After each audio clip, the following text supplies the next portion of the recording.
Փետրվար 15 Ձեզ հետ է Քրիստինեն։ Նմանվել Քրիստոսին ասել է խորը ցանկությամբ սերտել, ճանաչել և կատարել իր խոսքը։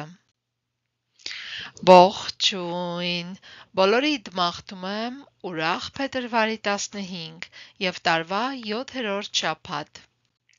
Այս շաբաթ մենք աշխատում ենք Փիլիպպեցիներին ուղղված նամակի 1 գլխի 6-րդ համարի վրա։ Եկեք միասին կարդանք անգիր անելու նպատակով։ Ես կկարդամ առաջին անգամ, երկրորդ անգամ դուք կկարդաք և երրորդ անգամ միասին կկարդանք։ Եվ հաստատ համոզված եմ սրանում, որ նա, ով ձեր մեջ այս բարի գործը սկսեց, ավարտին կհասցնի մինչև Հիսուս Քրիստոսի օրը։ Այժմ ինքներդ կարդացեք և ես կլռեմ։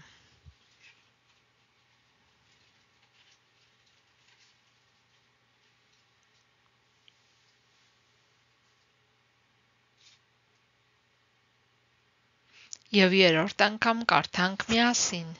Փիլիպպեցիներին 1:6 Եվ հաստատ համոզված եմ սրանում, որ նա, ով ձեր մեջ այս բարի գործը սկսեց, ավարտին կհասցնի մինչև Հիսուս Քրիստոսի օրը։ Այսօրվա Աստվածաշունչից ընթերցվող հատվածները հետևյալներն են։ 5 տակարանից ընթերցում ենք Ղևտացոց 1 գլուխ 1-ից մինչև 2 գլուխ 16 համարներ, Սաղմոս 22, 22-ից 31, Առակաց 8, 32-ից 36 համարներ։ Նոր գդակարանից ընթերցում ենք Մատթեոս 27, 27-ից 54 համարներ։ Մաղթում եմ բոլորիդ ուրախ և օրհնյալ օր, մինչ նոր հանդիպում։